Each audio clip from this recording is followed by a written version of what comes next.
கொள்ளிடத்தில்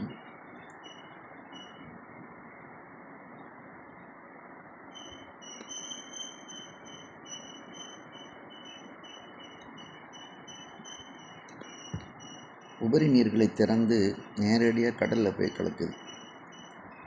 அந்த தண்ணியை நம்ம தடுப்பணைகள் கட்டி அதை சேமித்து வைத்தால் மக்களுக்கு பயன்படும்.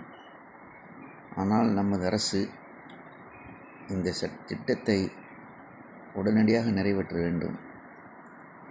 தேவையில்லாமல் தண்ணி கடலில் கலக்கிறது என்ன பயன் இருக்குது? ஊருக்கு ஊர் பஸ் ஸ்டாண்டு, நிறைய திட்டங்களை தீட்டக்கூடிய திமுக அரசு இந்த கொள்ளிடம் பாலம் தடுப்பணைகள் நிறையாக கட்டி தண்ணீர்களை சேமித்து விவசாயிகளுக்கு வளம் பெருக முயற்சி எடுக்க வேண்டும் என்பது பொதுமக்களுடைய கோரிக்கையாகும்.